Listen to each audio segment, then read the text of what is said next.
Picture someone first. He goes to work every day, has dinner with his family, scrolls his phone, cracks jokes. He looks no different from you or me. But 20 years ago, he was tormented by voices to the point of not daring to leave the house, convinced that someone was out to harm him. It was a drug that brought him back from that world. This class of drugs is called antipsychotics. Their arrival more than 70 years ago was arguably the single biggest turning point in modern psychiatry. They emptied the overflowing asylums, and for the first time gave the idea that mental illness can't be treated a counterexample. Yet from the day they were born, they've been wrapped in enormous misunderstanding. Some say they're chemical chains that turn people into soulless zombies. Some say they're happy pills that wash your troubles away. And some are convinced that once you start, you can never stop, that it's a kind of control. Some of these claims are half true.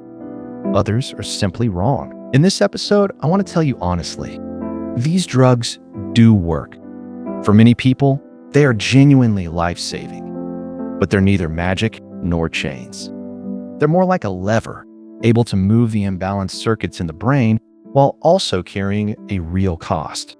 Understanding how they work, where the costs lie, and what new hope there is, that itself is a force against stigma. First, let's see clearly just how big this is. Worldwide, about 24 million people have schizophrenia, roughly 1 in every 300.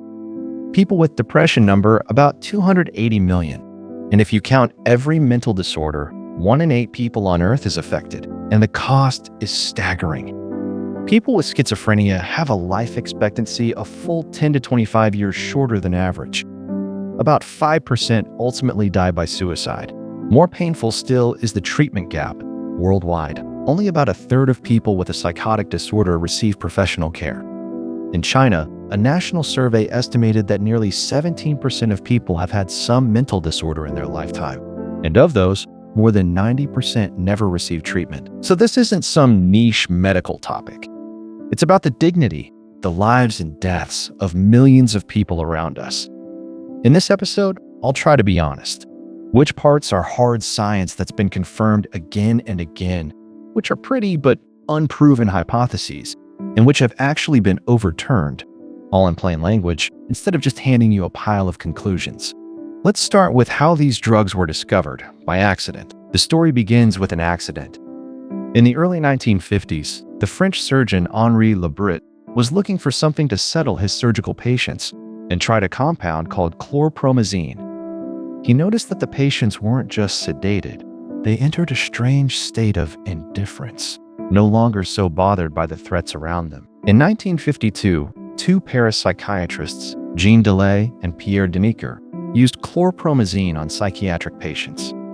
The result shook the entire field. Patients who had been swallowed for years by hallucinations and delusions grew calm, and some could even be discharged and go home.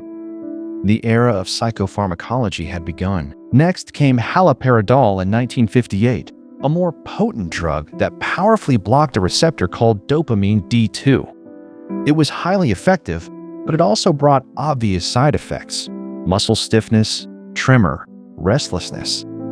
This became the signature of the first generation. Effective, but with the price written on your face and your body. The real turning point was clozapine. It could control symptoms while causing almost none of those movement side effects. This was called atypical. But it had one fatal danger. In a rare few, white blood cells can crash, threatening life. After it cost lives, it was pulled from the market for a time, until 1988, when Kane's study proved that for treatment-resistant patients on whom nothing else worked, clozapine still worked. So, under strict blood monitoring, it returned to the clinic. To this day, clozapine remains the most effective and the most underused of these drugs. In the 1990s, second-generation drugs like risperidone, olanzapine, and quetiapine arrived one after another, marketed for fewer movement side effects. In 2002, aripiprazole brought a whole new idea. Instead of just switching dopamine off, it acts like a voltage stabilizer, turning it down when there's too much and propping it up when there's too little. This is the third generation, also called dopamine system stabilizers. But let's be honest, first, second, Third generation is a convenient label, not clean biology. Within the same generation, the effects and side effects can differ wildly. And apart from clozapine, the difference in efficacy between old and new drugs is actually small.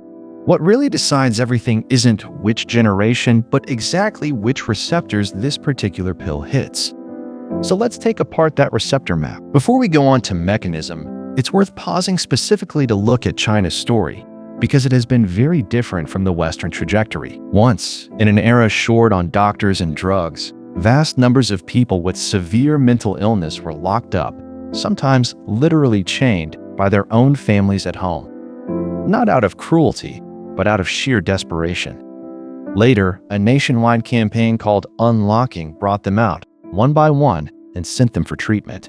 Those photographs are among the heaviest and least forgettable pages in this country's history of mental health. The real turning point was the 686 Project. It got its name from the first allocation of 86 million yuan in 2004, and the next year grew into the National Continuing Management and Treatment Program for Severe Mental Illness. What it did was simple but crucial: connect hospitals with communities so that after discharge, patients still had someone to follow up with and medication to receive. Over 10 years, the share of people with schizophrenia receiving drug treatment rose from less than a quarter to more than half, but the gap is far from closed. Remember that number from the start. Nearly 17% of people have had a mental disorder in their lifetime, and more than 90% of them never got proper treatment. What keeps them outside the door is usually not the absence of a drug, but stigma, misunderstanding, and not knowing that this is actually an illness and that it can be treated. That too is exactly why we made this episode. Why can these drugs suppress hallucinations and delusions? The central clue is dopamine. The classic dopamine hypothesis holds that overactive dopamine in a brain pathway called the mesolimbic pathway wrongly tags ordinary thoughts and perceptions as extremely important, extremely real. So an ordinary utility pole becomes a surveillance camera, and an ordinary cough becomes a coded signal. This is the origin of the positive symptoms. Almost every traditional antipsychotic does the same one thing: block the dopamine D2 receptor, dimming this overbright pathway. The problem is that dopamine runs along more than one pathway in the brain, and the drug hits them all indiscriminately. 4 pathways are worth remembering. The mesolimbic pathway, suppress it, and hallucinations and delusions ease. That's the benefit. The nigrostriatal pathway, it governs movement, so blocking it brings tremor, stiffness, restlessness, the so-called extrapyramidal symptoms. The tuberoinfundibular pathway, block it, and prolactin rises, possibly causing lactation and menstrual disruption. And the mesocortical pathway, here dopamine may already be too low, so suppressing it further makes negative symptoms and cognitive problems even harder to improve. This explains a long-standing disappointment. Pure D2 blockade does almost nothing for the negative symptoms: apathy, withdrawal, slowed thinking. So how much should you block? Here is one of the most repeatedly confirmed quantitative facts in the whole field: the therapeutic window of D2 occupancy. Direct measurement with PET scanning shows once a drug occupies about 65% or more of the D2 receptors in the striatum, the effect begins. Above 72%, prolactin tends to rise. And once you pass 78 to 80%, movement side effects climb sharply. Yet the efficacy itself maxes out at around 80%. In other words, there's a clear sweet spot, roughly 60 to 80%. Below it, too little effect. Above it, you only add side effects without adding benefit. This conclusion was first established by Kapoor's double-blind study in 2000, and then firmly nailed down by a large 2023 analysis pooling 110 studies and over 37,000 people. This is the plainest and hardest basis for precision dosing. Very often, it's not that the drug is too little, but that it's been pushed too far. But this rule has an elegant exception.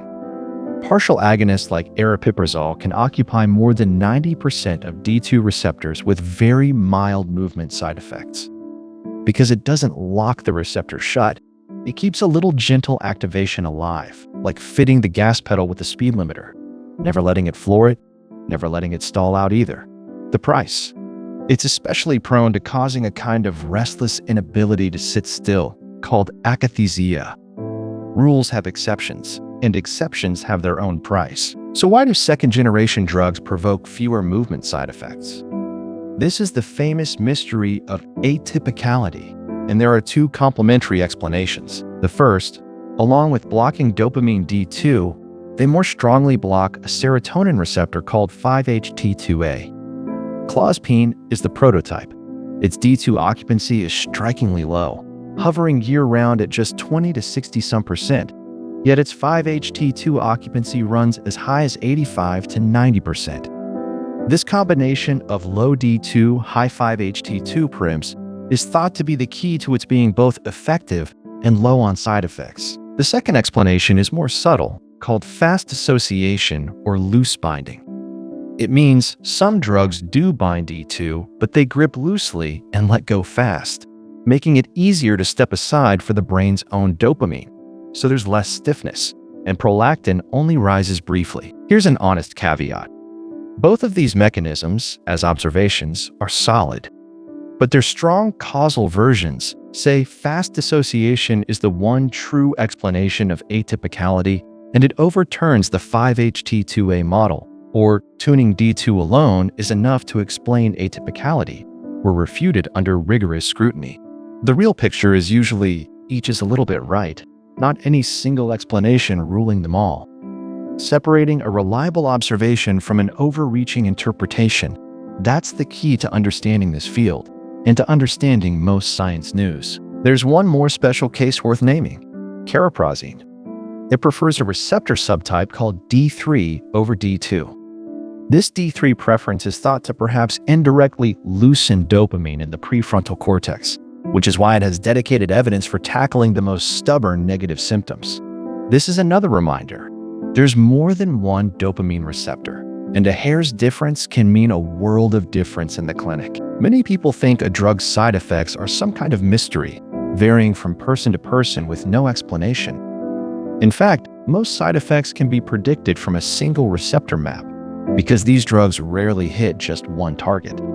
They tend to be broad spectrum, brushing against a whole pile of receptors they shouldn't. Blocking the histamine H1 receptor plus the serotonin 5-HT2C receptor brings drowsiness and a surge in appetite, which is why olanzapine, clozapine, and quetiapine are especially likely to make people gain weight.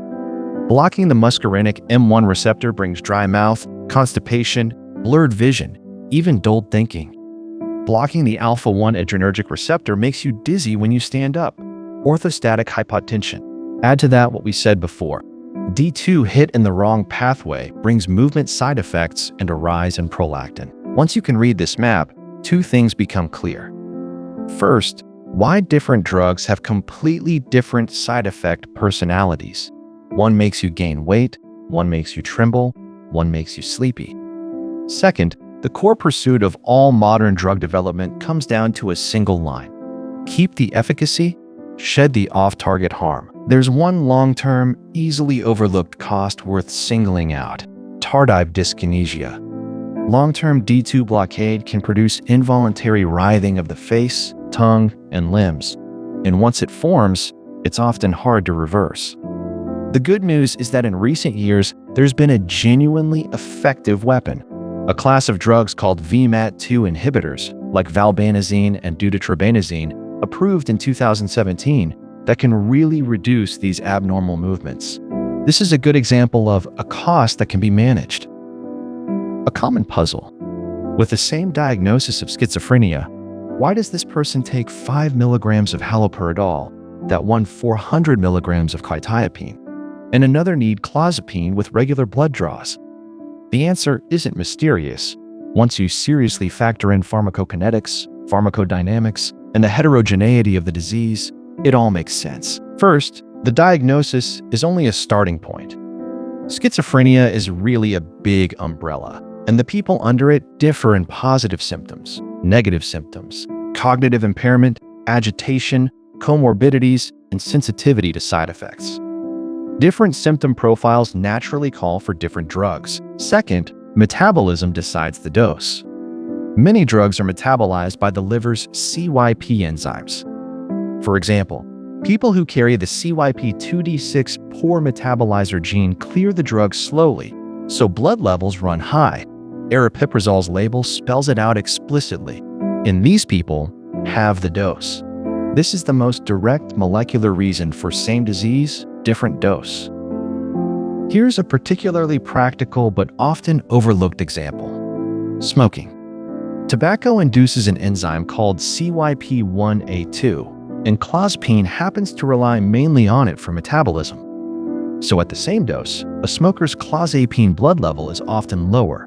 Quit smoking abruptly, and the level can spike, even to the point of toxicity. Conversely, taking it up again can make a once-effective dose insufficient. Sex, age, liver, and kidney function are all quietly rewriting the right dose too. And there's the most hidden variable of all, adherence. Many cases treated as ineffective, drug-resistant, are really just missed doses. This is exactly the value of long-acting injectables, turning daily pills into a shot every few weeks, removing the variable of forgetting to take it entirely. And here's a fact that captures China's reality especially well. In the West, because it requires frequent blood tests, clozapine is severely underused. Only about 5% of patients in the US are on it, even though in theory, 40% would be suitable. In China, the opposite is true. For decades, clozapine has been one of the most used antipsychotics, once accounting for 30 to 60% of prescriptions. The reason is very practical. It's cheap. That one drug should meet such different fates at the two ends of the earth shows that prescribing is never just pharmacology. It's economics and institutions too. Dopamine is central, but it's by no means the whole story. Over the past decade, molecular biology has greatly expanded this picture, and the expansion holds both thrilling discoveries and a string of honest failures. The first new clue is glutamate and NMDA receptor hypofunction. Drugs like ketamine, which block the NMDA receptor, can reproduce all three classes of schizophrenia symptoms: positive, negative, and cognitive, fully in healthy people. Mechanistically, it suppresses the inhibitory neurons responsible for braking, which lets excitatory neurons run wild and throws dopamine into chaos too. This disinhibition model is quite robust. But honestly, to date, every treatment aimed at the glutamate system, glycine, various enhancers, all the way to iclopridine, which failed in 2025, has been wiped out. The model is strong, yet not a single drug has succeeded, one of the most common and most frustrating situations in science. The logic holds up, and reality just won't buy it. The second clue comes from the immune system. A landmark study in 2016 found that a gene called complement C4, the more it's expressed, the greater the risk of schizophrenia. C4 is normally the molecule that tags things for the immune system to clear away, and in the brain, it directs microglia to prune synapses. A powerful hypothesis is that around puberty, this pruning goes too far, cutting away too many connections that should have been kept. By 2026, research further pinpointed the receptor that carries out the pruning, CR3. In mice lacking this receptor, the overpruning was rescued. This gives us a brand new target at the level of development and immunity. The third clue hides inside the cell and is the most elegant. Research found that however different these drugs are at the receptor surface, every clinically effective antipsychotic shares the same molecular action, antagonizing the signal that the D2 receptor sends downstream to AKT and GSK3 beta via a scaffold protein called beta-arrestin 2. Even the voltage stabilizer aripiprazole is no exception. This may be the true convergence point where they all arrive by different roads. There's a beautiful echo here. GSK3 beta, this very molecule, happens to also be the target of lithium, the cornerstone drug for bipolar disorder. In our bipolar episode, we covered lithium and GSK3 beta specifically. In other words, the seemingly unrelated schizophrenia drugs and bipolar drugs may, deep inside the cell, be stepping on the same pedal. Brain disorders are far from being as simple as one transmitter, one disease. And what about genomics? The largest study in 2022 found, in one sweep, 287 gene loci associated with schizophrenia. This powerfully proves it is highly polygenic, built from hundreds or thousands of tiny effects stacking up. But here's a splash of cold water. Precisely because of this, these loci cannot yet be used to make clinical predictions for an individual. Knowing why this group is at higher risk and predicting which drug this person should take are two different things. Following the thread of molecular biology, it's worth glancing ahead. What will the future of precision look like? One direction is subtyping. The latest single-cell sequencing in the prefrontal cortex of people with schizophrenia found that excitatory neurons are the most affected, and that based on molecular burden, patients can be roughly divided into different subgroups. Maybe one day, schizophrenia, like cancer, will be split into several diseases with different mechanisms and different drugs. Another direction is inflammatory subtypes. Some patients with mood disorders really do carry measurable inflammatory markers. For this group, and not everyone, an anti-inflammatory strategy might actually make sense. Future trials will look more and more like pick the right people first, then give the right drug. Yet another direction is multimodal. Take clinical symptoms, blood drug levels, genes, imaging, plus the sleep, speech rate, and activity recorded by phones and wearables, the digital phenotype we covered in our bipolar episode, and hand it all to machine learning to compute. Any single indicator is weak, but stack them together and the predictive power clearly climbs a level. But again, a splash of cold water. Most of this is still at the research stage, a distance from the bedside. What can really change a prescription today is still mainly pharmacogenes and solid clinical judgment. So the most likely shape of the future isn't some magic biomarker replacing the doctor, but piecing together this pile of clues: clinical, blood levels, genes, imaging, digital phenotype, bit by bit, to assist, not replace, the judgment of an experienced human. Precision medicine is a captivating phrase. Draw a tube of blood, test a gene, and it tells you which drug to take and how much. Sounds wonderful. So in psychiatry, how much of it has actually come true?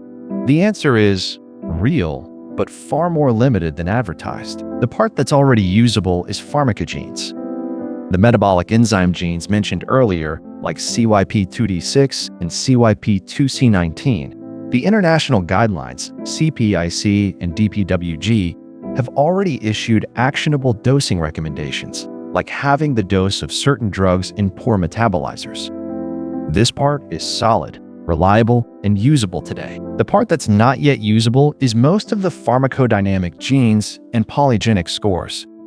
A 2024 systematic review found these scores, used alone, explain at most 6% of the difference in efficacy, nowhere near enough to guide a prescription. Even more to watch out for. More than 90% of the so-called psychiatric genetic tests on the market actually measure disease risk genes, not true medication genes. Two specific examples are worth remembering, because both were once full of hope, yet couldn't stand up in the end.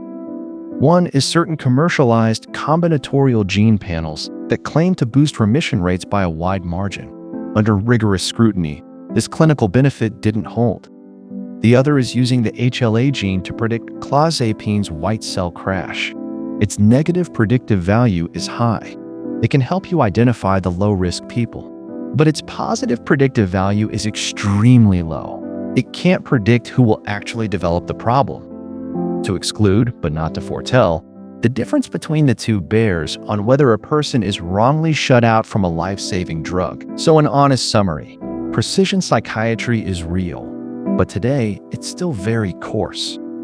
It can help doctors fine-tune doses and avoid known metabolic landmines, but it's nowhere near replacing clinical judgment based on symptoms, side effects, and long-term follow-up.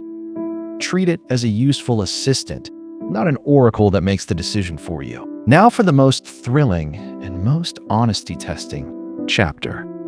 Have you ever thought about this? From chlorpromazine in 1952 until just a few years ago, every effective antipsychotic, no matter which generation it was packaged as, was essentially acting on dopamine. For a full 70 years, we knew how to use only this one key. In 2024, the second key finally appeared. A drug called xanomeline trospium, brand name Cobenfy, became the first antipsychotic that doesn't depend on dopamine at all. It activates a different system, the muscarinic acetylcholine receptors M1 and M4. Its design is clever too. It ties the agonist xanomeline to trospium, an antagonist that acts only in the periphery and can't get into the brain. The former treats the illness in the brain, the latter blocks off cholinergic side effects like nausea and sweating out in the body. The effect is real.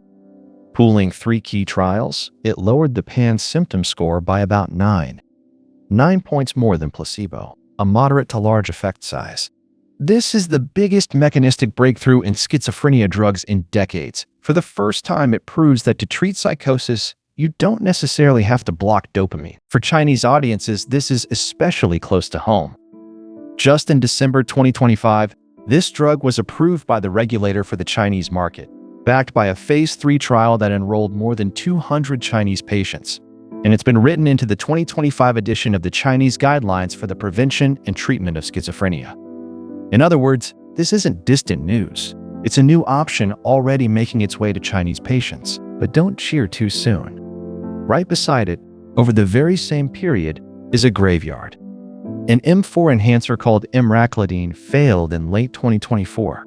A TAAR1 agonist with a brand new mechanism called ulotaront failed in phase 3. And the cognition-targeting iclepertin mentioned earlier failed in early 2025. They all made mechanistic sense, with beautiful early data, yet all fell at the most crucial clinical endpoint. This graveyard gives us a sober lesson. Making mechanistic sense absolutely does not equal being clinically effective. The brain is too complex, and the placebo effect too strong. So when you see a headline like, "A brand new mechanism poised to upend psychiatry," it's worth holding off the excitement until the real phase 3 results come out. What makes Cobenfy precious is precisely that it's one of the few that truly went the whole distance and held up under scrutiny. These drugs aren't used only for schizophrenia. The role they play in different disorders varies a lot, and mixing them up causes problems. For schizophrenia, the principle is treat early. There's a repeatedly confirmed finding here. The shorter the duration of untreated psychosis, the better the long-term outcome. The longer you drag it out, the more easily symptoms get nailed in place and the harder to reverse. If 2 drugs at full dose and full duration both fail, you should pivot decisively to clozapine. It's the most effective drug for treatment-resistant patients and one of the few proven to reduce suicide, yet badly underused because the monitoring is a hassle. For people who repeatedly miss doses, a long-acting injectable can stabilize the situation. For bipolar disorder, antipsychotics are a core weapon in acute mania. But note, a drug that treats mania doesn't necessarily treat bipolar depression. The effective options for bipolar depression are far narrower, mainly quetiapine, lurasidone, chlorpromazine, and lumoteperone. In our bipolar episode, we covered this disorder's biology and lithium specifically, so we won't expand here. But treating mania and treating bipolar depression are 2 different logics, and that must be remembered. For ordinary depression, antipsychotics are usually not the lead, but the augmenting supporting role. When antidepressants aren't enough, you add a low dose of aripiprazole, quetiapine, and the like. It can indeed squeeze out a bit more effect, but the costs of weight gain, akathisia, and tardive dyskinesia are real, and you have to weigh whether it's worth it. There's just one exception: psychotic depression. Depression so severe that delusions appear, where the combination of an antidepressant plus an antipsychotic or electroconvulsive therapy is the right answer. We should also mention a fast-acting new weapon, ketamine and its derivative esketamine. They work through glutamate and neuroplasticity, easing treatment-resistant depression within hours to days, and are especially meaningful for acute suicidal ideation. The esketamine nasal spray was also approved in China in 2023, but it's real, yet with a burden. It causes a sense of dissociation, requires medical supervision, and how long the effect lasts is still a question mark. It's a sharp tool, not a cure-all that replaces everything. Back to that line, the earlier, the better. A person's first psychotic episode, medically called first episode psychosis, is an extremely critical window. In recent years, more and more places have set up dedicated early intervention services. In the first few years of illness, bundling medication, psychotherapy, and social support, and delivering them properly. Multiple studies show it genuinely improves quality of life, raises employment rates, and lowers relapse and rehospitalization. One of the few approaches proven to truly change the long-term trajectory. But in reality, from the first appearance of symptoms to the first proper treatment, it often drags on for months, even years. The culprit behind the delay is usually not the medical care itself, but failure to recognize the illness and the stigma that makes people afraid to face it. And as we said, the longer this untreated duration, the worse the outcome. For people who repeatedly miss doses, a long-acting injectable is an underrated good tool. It turns taking a pill every day into a shot every few weeks. Real-world studies show it clearly lowers relapse and rehospitalization. Understanding its value comes down to one line. A long-acting injectable isn't a stronger drug, but a steadier exposure.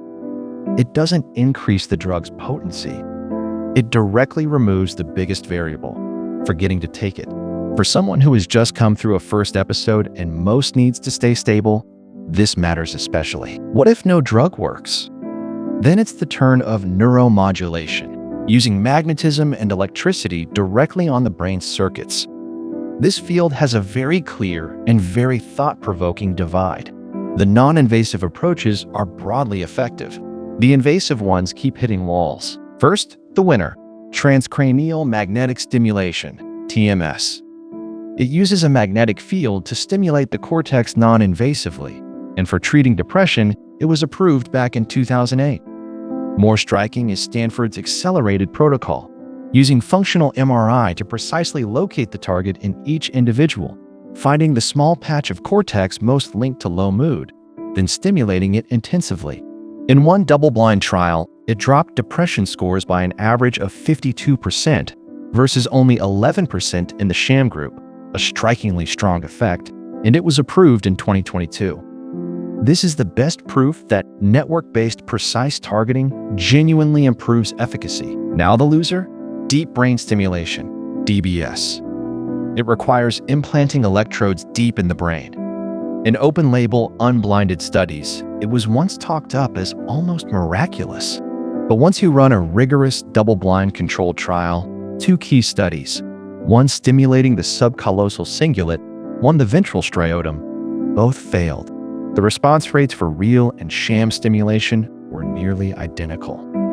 This is a recurring and hugely important lesson. Between the miracles of open label and the reality of blinded controls, there's often a gulf. The frontier is, of course, still advancing. In 2021, one team implanted a closed-loop device in a patient with treatment-resistant depression, first finding the specific signal in her brain that foreshadowed a mood downturn, then automatically delivering a pulse to intervene at that moment with striking results. But this is only a proof of concept in one person, far from widespread use. Not to mention the ethical questions it raises about privacy, autonomy, and algorithmic transparency. Two more things are worth mentioning. Vagus nerve stimulation is usable, but niche.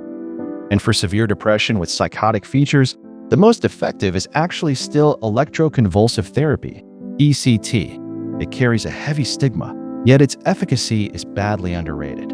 The honest summary.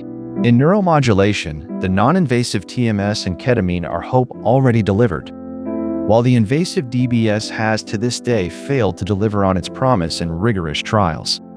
Once again, the hype ran ahead of the evidence. If this episode only praised the good of these drugs, it wouldn't be honest. The costs of these drugs are real, and it's precisely these costs that make up that staggering life expectancy gap from before. Only by facing them squarely can we talk about rational use. The biggest piece is the metabolic cost. Weight gain, rising blood sugar, disordered blood lipids, olanzapine and clozapine especially. Over time, this becomes cardiovascular disease and diabetes, one of the main reasons patients' lives are shortened. So, guidelines require regular monitoring of weight, blood sugar, and blood lipids. When needed, you can use metformin or a combination of olanzapine with an opioid antagonist to reduce weight gain. By the way, the GLP-1 weight loss drugs we've discussed in other videos are also being trialed against this drug-induced obesity. The second piece is the movement costs, acute muscle stiffness and akathisia, and the long-term tardive dyskinesia. As we said before, tardive dyskinesia now has a definite countermeasure in the VMAT2 inhibitors. Third are the risks unique to clozapine, the white cell crash, myocarditis, and the easily overlooked but potentially fatal severe constipation and bowel obstruction. That's exactly why it needs long-term blood tests. Worth noting, in 2025, the US scrapped that mandatory clozapine risk management program because it had instead become a barrier to patients getting the drug, but regular monitoring of white cells is still strongly recommended. And China's decades of pragmatic experience using clozapine heavily is itself a valuable asset. There's also an abuse that must be named. These drugs carry a black box warning. In elderly people with dementia, using them to control behavioral problems raises the risk of death by about 60 to 70%. Yet in reality, prescribing them just to keep the elderly quiet is still common. This trades a moment's convenience for real harm. Treating antipsychotics as an all-purpose sedative for insomnia, anxiety, or not behaving is the prescribing creep this era should most guard against. Finally, two problems with no standard answer. One is, should you taper or stop the drug? Long-term use carries cumulative metabolic and movement costs, but tapering or stopping recklessly carries a relapse risk, and the relevant clinical trials remain inconclusive to this day. The other is coercion versus autonomy. When a person is ill to the point of losing the capacity to judge, where is the boundary between treatment and respecting their wishes? These aren't questions science can answer alone, but dodging them is itself a kind of irresponsibility. Before we wrap up, let me nail together a few of the most counterintuitive, yet most worth remembering, facts from this episode. First, very often, it's not that the drug is too little, but that it's been pushed too far. Once dopamine occupancy crosses that window, all you add is side effects, not efficacy. Second, the most effective drug, clozapine, is badly underused in the West, yet used the most in China. What blocks it is often the blood testing requirement and cost, not the drug itself. Third, the most mechanistically beautiful new drugs often fall at the final phase 3 trial. While the real breakthrough, the first key that doesn't depend on dopamine, took humanity a full 70 years to arrive. Fourth, deep brain stimulation, which implants electrodes into the brain, repeatedly comes up empty in rigorous blinded trials.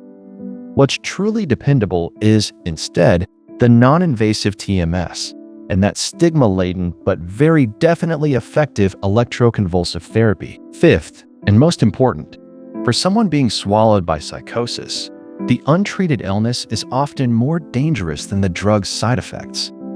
So the question that really matters is usually not, should I take medication, but how to get treated as early, as properly, and as dignified as possible. We've come a long way, from an accident in surgery, to that dopamine window, to a receptor map, to the convergent signal deep inside the cell, to that brand new key in 2024 and the graveyard beside it. Now, back to that person at the start who looked no different from you or me. Honestly, these drugs aren't perfect. They're a lever, not a switch, able to move the imbalanced circuits, but unable to move a whole personality. And they're not chains either.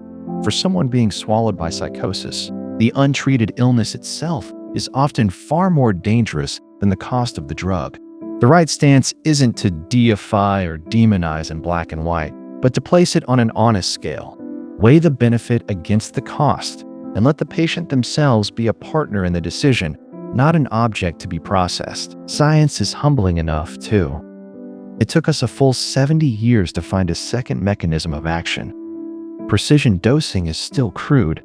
Most of the beautiful molecular clues never became drugs. But the hope is real too. Cobenfy proved a new mechanism is possible. TMS and ketamine widened the options.